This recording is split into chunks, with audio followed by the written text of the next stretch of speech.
Teuku Ryan resmi menyandang status duda setelah Pengadilan Agama mengabulkan seluruh gugatan Ria Ricis pada 2 Mei 2024. Sangat disayangkan, keharmonisan rumah tangga yang selama ini mereka pamerkan di depan layar kini harus berakhir. Berita perceraian Ria Ricis dan Teuku Ryan sempat menyita perhatian publik, khususnya para penggemarnya.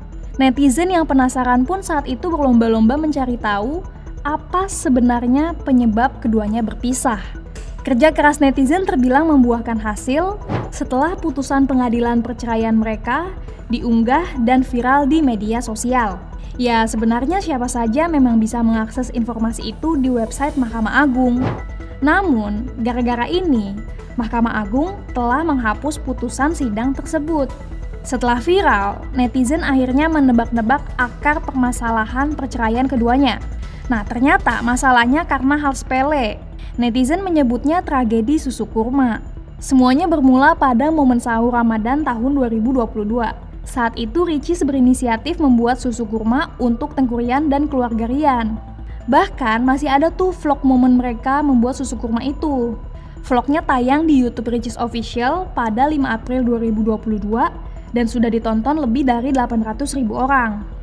Dalam vlog itu, terlihat Ricis dan keluarga Ryan sangat harmonis. Mereka menikmati susu kurma buatan Ricis yang dipuji enak. Namun ternyata apa yang diperlihatkan di media hanya yang baik-baiknya aja. Ya, karena kita bisa mengedit video vlog kita dan hanya menunjukkan sisi harmonisnya aja. Nah, pada momen membuat susu kurma itulah awal pertama kali Ricis sakit hati dengan suami dan mertuanya. Jadi, ibu mertuanya menegur Ricis yang membuat es susu kurma untuk Ryan. Karena katanya Ryan punya amandel, jadi nggak boleh minum es. Ibu Ryan juga ngeluh kenapa anaknya masih harus kerja di bulan Ramadan. Nah, karena teguran itu, Ricis tersinggung. Apalagi Ryan nggak membela Ricis yang lagi hamil anak pertamanya. Ricis juga bilang kalau Ryan seringkali lebih membela ibunya. Karena kata Ryan, ibunya lah yang melahirkannya. Ryan bahkan menyebut Ricis sombong dan durhaka. Terus, dalam putusan itu juga disebutkan kalau keduanya tidak menjalin komunikasi yang baik. Saat Ricis ingin curhat, Ryan ogah menanggapi dan mendengarkannya. Karena kesibukan masing-masing, setiap ada masalah baru, masalah itu hanya dipendam oleh keduanya dan menjadi bom waktu. Pada 30 Januari 2024, Ricis akhirnya menggugat Ryan ke Pengadilan Agama Jakarta Selatan. Pengadilan akhirnya mengabulkan gugatan Ricis dan hak asuh anak di tangan Ricis. Tapi Ryan harus memberikan nafkah anak 10 juta rupiah per bulan. Lantas, apa yang bisa dipelajari dari kasus perceraian mereka? Apa yang harus kita lakukan jika dihadapkan dengan situasi seperti mereka? Nah, ada beberapa faktor nih yang dapat mengikis perasaan cinta dalam rumah tangga berdasarkan teori Sternberg. Yang pertama adalah kurangnya keintiman. Kurangnya keintiman ini bisa terjadi jika kedua pasangan ini sama-sama sibuk, sehingga tidak terjadi komunikasi yang rutin. Kemudian bisa terjadi karena pasangan jarang punya waktu berkualitas, sehingga tidak terjadi kedekatan secara emosional.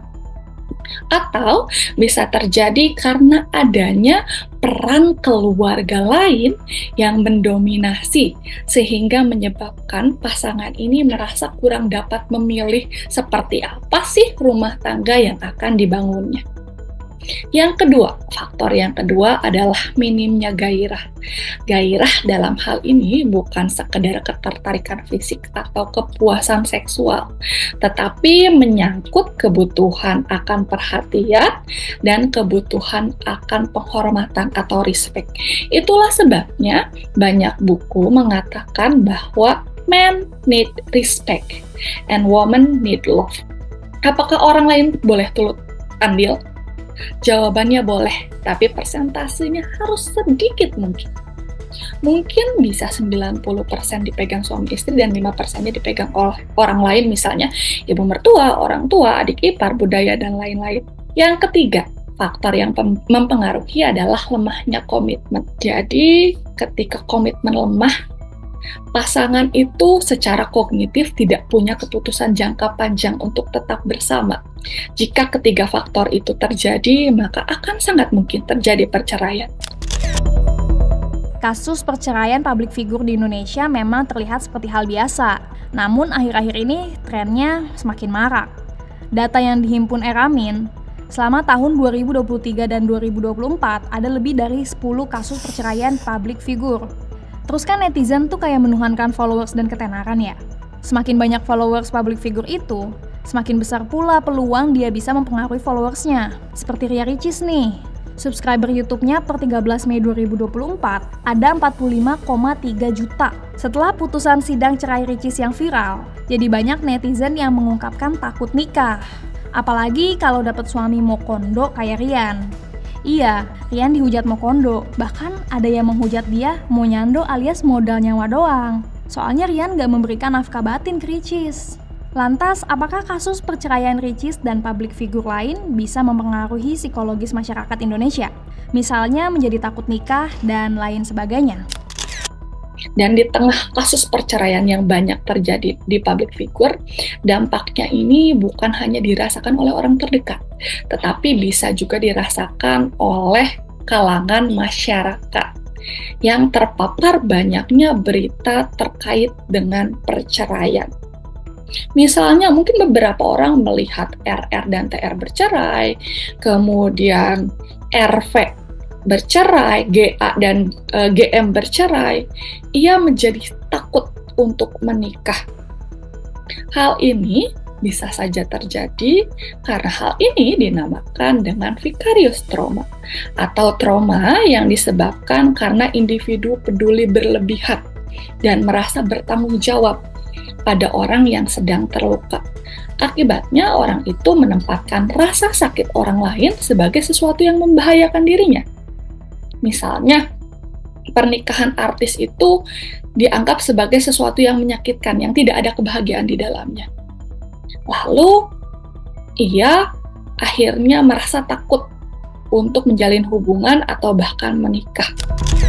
Kalau boleh kami ulas kembali soal perceraian Ria Ricis dan Tengku Rian, sebenarnya masih ada lagi penyebab perceraian mereka. Pertama, Ricis mengaku sakit hati dengan ucapan Rian yang mengatakan dadanya rata. Nggak cuma itu, Rian juga tak memberikan nafkah batin ke Ricis. Nah, Rian akhirnya klarifikasi di akun YouTube-nya pada 7 Mei 2024. Rian mengaku hilang gairah. Dia tertekan dan banyak pikiran karena cicilan 2 rumah mewah.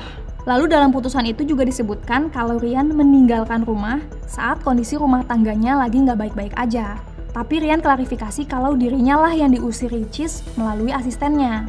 Ketiga, perkara perubahan perilaku Rian yang jadi lebih baik setelah ditransfer 500 juta sama Ricis. Tapi lagi-lagi Rian mengaku nggak tahu kalau uang itu dari Ricis.